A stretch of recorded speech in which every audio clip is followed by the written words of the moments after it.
What's going on, guys, and welcome back to my YouTube channel.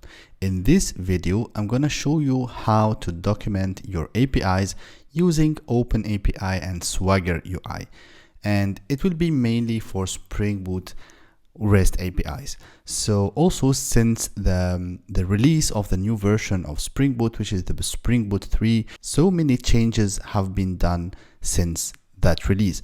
So also I got a lot of comments from so many of you telling that you are no longer able to display the API documentation for your Spring Boot 3 applications. So I'm gonna walk you step by step through the changes and how to implement that, and especially how to implement REST API documentation for secured API. So if your application has security implemented, so it will be easy, and I will show you how to do that. If you're new to my channel, go ahead, hit the subscribe button and join us on YouTube. Also, I would like to invite you to join me on social media. You can also join our Discord server, where a lot of people are helping each other, and also you can join me on social media on LinkedIn, Instagram, so you can get all my updates that I'm publishing almost every day. So with no further ado, let's get started. Before we dive into the code, let's first have a look on the official website. So if you go to springdoc.org, you will have the OpenAPI 3 and Spring Boot official documentation. So here we see that this is Spring Doc OpenAPI v1.7.0, and we have a bunch of information. Here we see that we have the introduction, and then we have this library supports OpenAPI 3, and also it supports Spring Boot v1, 2, and 3, and JSR 303. And specifically not because this is really important when you have validation or you want to use validation in your application. So you need to know about that. Also, it supports the Swagger UI. So we will have the UI to access the API documentation. Also, it supports OAuth 2 and GraalVM native images. So here we see that we have this important block right here, and this one is really important because I received a lot of messages and a lot of comments saying that for people that are using Spring Boot version 3, they are not able to integrate or to include the UI documentation or the Swagger UI documentation for their REST APIs. So here, like if you go to the official documentation, and this is what I'm always talking about, first go to the documentation, learn about it, read, and then you will get all the information you need. So now if we click on this link right here, so it says for Spring Boot version 3 support, make sure you use Spring Doc OpenAPI v2. So this one is for prior versions. So it doesn't support, or it will not work with Spring Boot version 3. So if you have a prior version 2 point something, you can use the OpenAPI v1 or the 1.7.0 at this time. And then if you have a Spring Boot 3 project, you can use this one, or you have to use this one. Okay, so let's click on this link right here, and then we have almost the same. Let me close this ad. So we have almost the same, the introduction, this library supports, and here we see that it supports Spring Boot version 3, Java 17, and Jakarta EE9, which is really important because those are one of the major changes in Spring Boot version 3. So now let's go to the getting started, and here for the integration between Spring Boot and Swagger UI, blah blah blah, we need to include or to add this dependency to our project. So now let's copy this and let's go to the code and paste this one. Now in our project, let me open the pom.xml file and scroll to the bottom, or wherever you want to put this dependency. So just put it in here. Let me make it full screen. And now I will paste this dependency. Then don't forget to click on this button to reload your Maven changes to download the new dependency. And then let's start the application and see, because when you have a Spring Boot project, all you need is to include this dependency right here, and then you will automatically have your Swagger UI. So let me start this, and then let's go back to the browser and try to access the Swagger UI. So here we see that we have already an exception. I will just come back in a few moments to explain what is this. So now let's go to the browser, and in a new tab, just type localhost 8080, or you like the application port /swagger UI /index.html. And here, the first thing that we can see, we have a 403. Why we have a 403? Because we already have security implementation. So without security, this would work directly without any configuration, without anything you need. Just one thing I want to highlight before we move on is this one. So here we have a Jakarta validation exception, and it says that unable to create a configuration because no Jakarta bin and so on and so forth. And for this one, you need to include the JSR 303, or to make it easier for you, we can just add a new dependency, which is the Spring Boot starter validation. So the Spring Boot starter validation is the validation dependency that we need. Now, if I restart the application, we will no longer get the exception and everything should be fine. So now we have the exception because I didn't reload the project. So this is really important. Let me reload the Maven dependencies, and now let me restart again. So now, as we can see, we have no longer this exception. And also we see that we have these tokens from the last video I published before. So just go ahead and check it if you want to learn about permissions and roles authorization in Spring Boot. So, okay, so now let's go back to the browser and try to access this. I refresh, and again, we have this 403. So 403 means that our Spring security is not allowing us to access this endpoint or these resources. So how to fix that?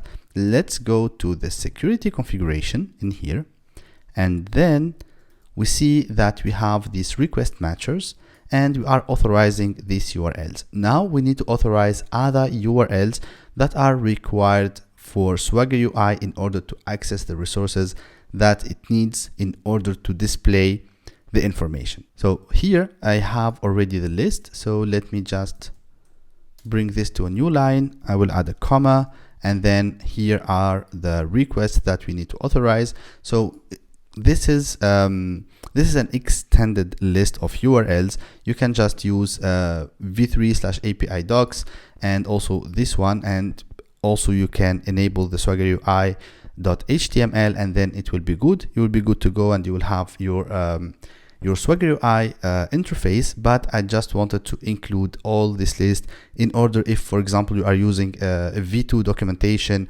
or if you have some issues. So now you have all the list of the authorized URLs or the authorized resources needed by Swagger and OpenAPI. So now let's restart our application, and let's go back to the browser and see if we have again our UI.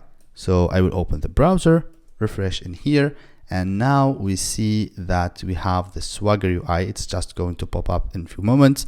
So let me zoom in, and here we see that we have our management controller, admin controller, authentication, and also we have the demo controller. So here we see that we have everything, or we have all the resources that we created in our backend. And also now let's have a look, or let's walk through this UI. So here we see that we have this /v3/API/docs. This means that this is the specification, or the backend or the REST API specification that we have. And if we access this URL right here, which is already the same, you will see that you will see all the application definition that we have. For example, we have this path for this get method.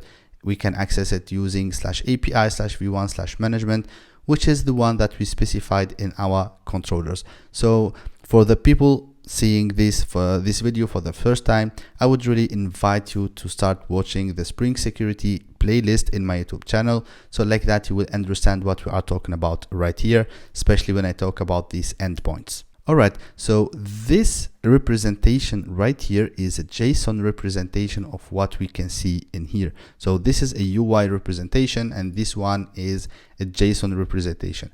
And this JSON representation is something really important, because we can use it, or it has multiple usages, including reverse engineering and regenerating or regenerating everything, whether on the back end or the front end, just from this specification. So I will, if you're interested to, I can show you how to use it in an Angular application, for example, or in any front-end application, in order to generate all the services and dependencies and models and so on and so forth. So yeah, if this is something interesting for you, just drop a comment and I will make it for you. All right, now let's go back to this UI.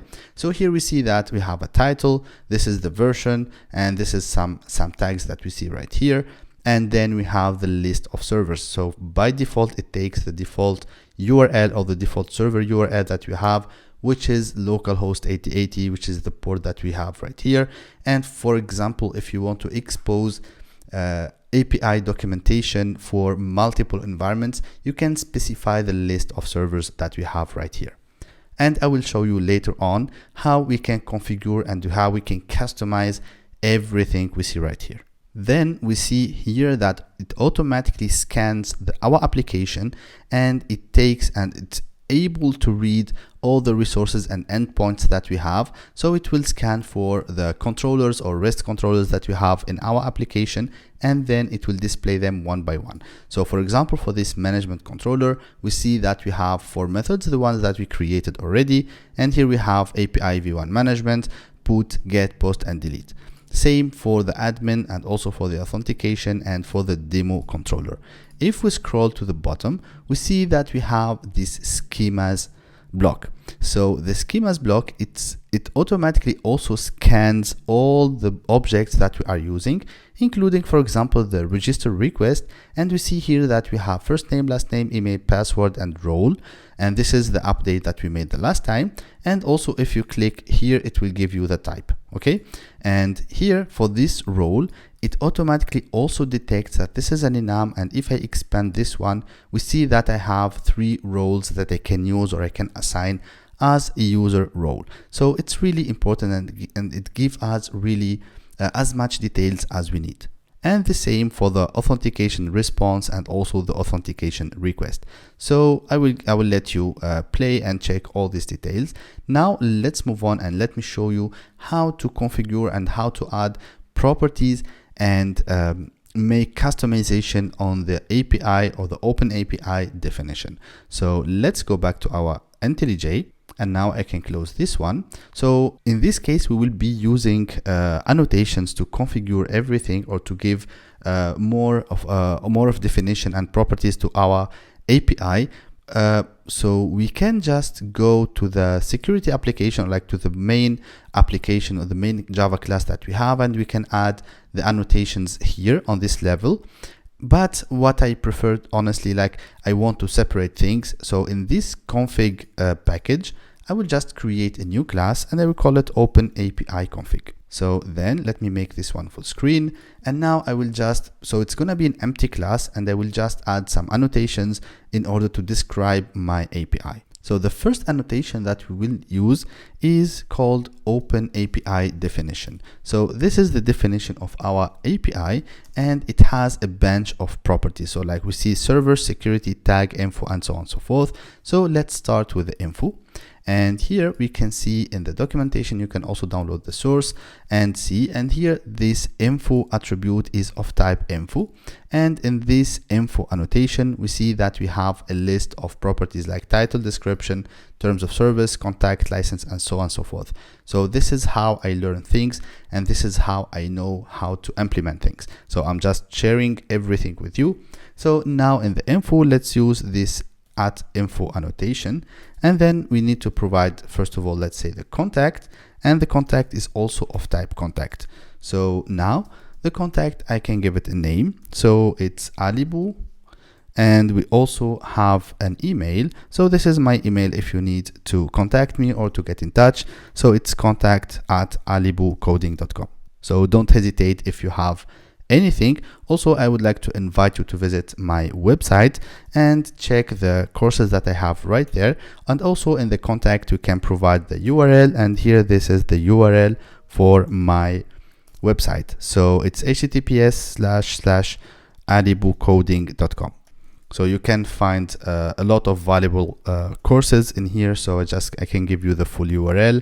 So you can, if you want, you can have a look on it. So now we can, after contact, we can add a description to our API. So let's say open API documentation for Spring Security. All right, so after that, we can also give it a title. So I just need a comma and then title. And for the title, let's say open API spec or specification. Let's say specification. And then I will just Alibu just as small reference. Okay, then after the title, you can also give it a version if you have multiple versions, or in case you are changing or adapting the version based on your project version. So you can also, and it's really important to have versioning with your API documentation. After the version, we can also, if you have some kind of licensing, or I don't know which license you can use or you will be using, but you can also add a license, and this might be part of the information that we can provide. So here we say, let's say license, and here license name. It can be under MIT license or something else, and then we can also provide the URL for the license, and here let's say https://someurl.com. Also, after the license, if you have some kind of terms of service, you can also provide this information. Let's say terms of service, and I will leave you just play and give some precise information about that.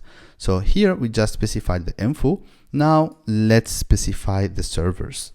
So the servers, it's a list of servers, so we can provide as many servers as we need or as we want. So here we need, because let me show you, the servers is also a list of server. So this server is also an annotation containing URL description, variables, and extensions. So let's go back. So now we need server annotation, and for this server annotation we need the description. So for example, let's say local dev environment or local environment. So this for localhost, and then we can also specify the URL, which is in our case HTTP colon, it's not HTTPS, sorry, colon localhost, and then the port 8080. I will just copy paste this one, and I will say, for example, I want to have a prod environment or a prod or something else, and again I will use the same URL in here. Well, you should not use an external or invalid URLs, but you need to use the correct one. And the list of servers is just in case, for example, you want to use the same UI but with multiple URLs. So for example, if you have your application deployed on dev environment, pre-prod, and prod environment, you can just specify the list of servers right here, and then you will be using the same UI interface to access all of them. Okay, so now let's restart the application and see the changes that we made. So the application is up and running. Let me open back my browser and refresh again. Now we see that we have a lot more information as we provided. So here it's OpenAPI specification Alibu, and this is the version we specified. Here, this is the description, the terms of services, the Alibu website. If I click on it, it will just redirect me to my website. Also, you can send an email because it contains the email. Here we have the license name. And now when we scroll back to the servers, we see that we have the two servers that we provided. So the first one is the local host, and the second one is my website URL. And now we see that we have all the rest. So for example, I want to try one request. So I can click on in here, and then I have this try it out. So then I will need to click on execute, but nothing is happening. And we see already here that I have 403 because I did not provide the bearer token or the JWT token. So now let me show you how you can configure OpenAPI in order to accept bearer tokens. Or even you can, I will show you how you can change the authentication type. For example, if you are using basic auth or something else, or even auth 2, I will show you how or where to change it. So let me go back to IntelliJ, and now here after this OpenAPI definition, I need to add a new annotation. So before adding the annotation, we see after the server, if I add comma, and here we see that we have security, tags, extensions, and so on and so forth. So security, I will go back to it later because we will need it. So now to add security, we need to add a security scheme. So here we have our security scheme. So first let's give it a name, and for the name I will call it bearer auth. Okay, because my authentication is of type bearer token. And then I need a description. Well, it's not needed, but it's just a description. And here JWT auth description. So because I want to show you where every information is going to be shown. And then we need to choose the scheme. So here we need a bearer authentication. And this bearer authentication, I want to use the type. So what is the type of my authentication or of my security scheme? So we need to use the security scheme type, and we have API key, HTTP, OAuth2, or mutuals, or also we can have default, or we can even set it to basic. So in our case, it's an HTTP, and then we can specify the bearer format. So the format is JWT because we need to inject a JWT token, and where we want to inject this token, we can use the in, and then it's security scheme. It's security scheme in, and then we can choose if we want to inject it in the cookie, default, query, header, and so on and so forth. So here, if I type it, security scheme in, we see that we have 4 values: cookie, default, header, and query. So for our case, we need to inject the token in the header. So let me specify it as header. So now let's restart the application. So as you can see, we can use annotation for everything, and it's really easy and readable, and I guess it's also more maintainable. And we can also use Java configuration for that, or like we can create a configuration class for that, and it will have the same result. So now let's go back to the browser and let's refresh, and I want you to focus to see the difference. So I'm going to refresh the page right now, and let's see what is the difference after adding this annotation. So first, let me close this one, and as you can see here, we have this authorize button popping up. So now when I click on it, we see here that this is the name because we called it bearer auth. If you change that name, it will also show in here, and the type is HTTP, and it's a bearer token. And here we have the description, it's JWT auth description. Here, for example, you can say connect to get your JWT token, and then we need to inject it or to paste it in here. So let me copy it. And now this is the token for the admin, for example. I'm going to copy this one and paste it in here, and then I will click on authorize. So now we have our token, we can close it. So let's try again one of the endpoints. So we click on execute, and again we are getting 403. So why we are still getting 403? Even we configured Swagger or OpenAPI to include authorization. And also when we see this curl command right here, we see it doesn't include the bearer token in the header, and this because we did not specify the security requirements for our API. So let's go back to our IntelliJ, and here, in order to fix that, we have 2 ways of doing this. So if you remember, I told you here we have another attribute called security, and this security is of type security requirement, and we can specify many security requirements. So we can whether do it on this level if we want to apply the same security requirement for all the endpoints. Otherwise, if we have different security schemes or security requirements, for example, I'm just giving you an example. In case you have a bearer token for some endpoints and basic authentication for other endpoints, you can create multiple security scheme. So here, instead of security scheme, you can just use security schemes here, and then you can specify as many security schemes as you want. All right, so now even before updating this, let me show you how we can use this security requirement on the controller level. So I will open, for example, this admin controller, and here just scroll to the top, and here add security requirement. So the security requirement, we need the name, and the name should be exactly this one, the one that we specified. So I paste it here. Let me restart the application and let me show you the difference. So now if I refresh again, so we see on the admin controller level, now we see this lock icon in here. So let me just grab the token and then I will try to connect again or to access that one. So here I will paste it in here, authorize, and then close. I can close this one and let's try this one. Okay, so if I click on execute, we see even this curl command is different, and we have the authorization as a header. So we see this -h authorization, it's a beer, and then we have the beer token that we specified.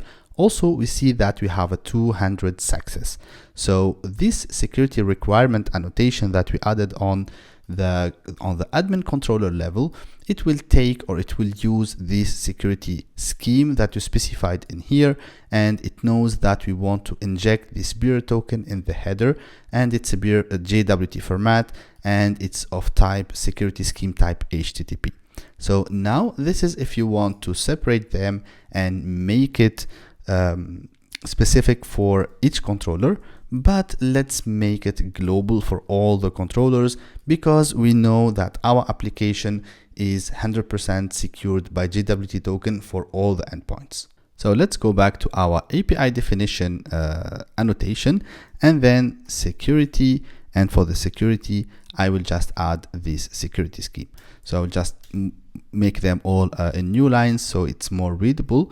And now if I restart the application and then refresh the Swagger UI, you will see that all the endpoints, they will have that lock icon, and the beer token will be included for each request. So I'm just restarting the application. Well, not restarting, but just refreshing the UI. And now, as you can see, we have the lock everywhere. Okay, so if you try any of these endpoints, you will be able to access them. So here, whether we can authorize all the requests from here, or even if you click on this icon, you can also paste the token only for that one, and then it will be also applied for the others. So let's try it out, execute, and now we see that we are also injecting this beer token in the header, and we have this 200. The same if we use a manager token and so on and so forth, it will be also working in the same way. Okay, so now we saw how we can include security with OpenAPI. Let me show you now some enhancements, or some let's beautify our Swagger UI.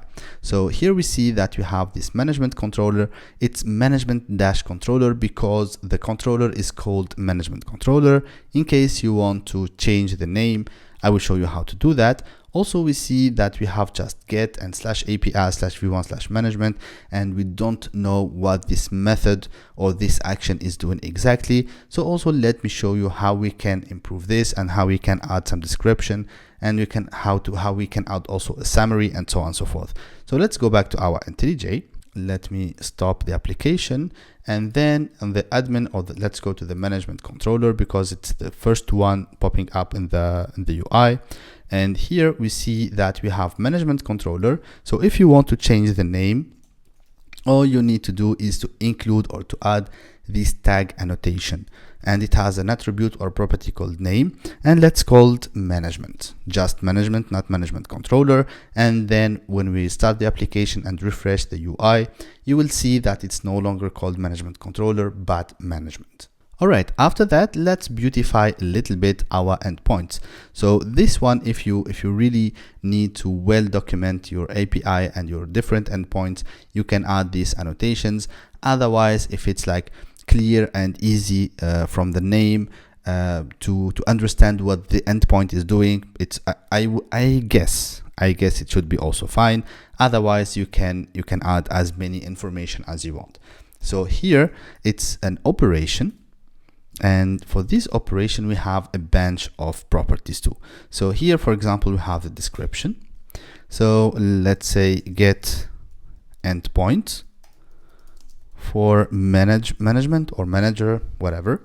And then, and then we have, we can also provide a list of tags, or a summary. So let's say this is a summary for management get endpoint. All right. Also, you can specify the responses of this endpoint. So this endpoint has a bunch of API response, and as you can see, this API response is the one from IO Swagger UI or Swagger v3 and so on and so forth. So the API response has, it's an annotation in here, and it has also a bunch of properties like description, and here, for example, success, and then we have the code or the response code, and here let's say, for example, it's 200 when it's successful. You can also add as many information as you need. For example, what are the headers, what are all the information that this endpoint or this API response includes. And for example, let's say we want to add another API response, which is, for example, 403, and here unauthorized, or for example, token invalid or invalid token. Just an example, I want to show you how this is gonna look like. Also, you can have, or you can add a lot more of informations like the server, security, tags. Also, you can give an ID, because by default it will take the method name as an ID. You can also say if it's deprecated, and also you can provide a lot of information like the method, the responses, what it takes as a body, and so on and so forth. So let's stick just to this one, and let's restart and see what are the differences. So now I will refresh the page, and let's check together what are the differences. So first we see that we have, now it's called management, and here this is a summary for management endpoint. If I open this one, so it's get endpoint for manager. So this is the description that we provided, and here we see that we have 200 success, and also in case this means that this endpoint or this specific get endpoint is doing this and that, and it responds with success and the code 200, and 403, this means that it's unauthorized or invalid token, and so on and so forth. So now you know how to customize the controller name, you know how to add operations, and so on and so forth. So now, for example, we see right here that we have this demo controller, and this demo controller, let's suppose that it's only for internal usages, and we don't want to expose or like the outside world to see that we have a demo controller. And also, for example, I want to hide this post and put mappings or operations for the admin controller. So the outside world, for example, only can use the admin controller to perform get operations. So let me show you how we can hide this without a need to remove or to do anything in the code. It's just one single property or one single annotation that we need to add. So now if I go back to my browser, and again I need to open my admin controller. Now let's say that I want to hide this post mapping. Okay, I already answered. So we need to use the hidden annotation. So Swagger provides us, or OpenAPI provides us with an annotation called hidden. So let's say, for example, I want to expose only the get mapping. So let me restart and show you the difference. Now, if we go back, so now I need you to focus on the UI. So for the admin controller, we have 4 endpoints. If I refresh now, we see that on the admin controller, we only see this get method. Okay, now let's hide the whole demo controller. And the same way, let's open demo controller, and then we need to put the hidden annotation on the class level this time. Okay, so let me restart, and then let's see the changes. So I refresh the page, and now let's see what will happen. So we have admin controller, authentication, and management. So we no longer see that we have this demo controller. So also, I would really invite you to play a bit more with the annotations and with this OpenAPI configuration, and let me know in the comments what you find out, or if you find anything interesting, please share it with us. So that was it for this video. I hope you enjoyed it. I hope it was helpful for you, and now you will be able to implement and to add API documentation to your Spring Boot applications. And as you saw, it was really easy and nothing complicated in that.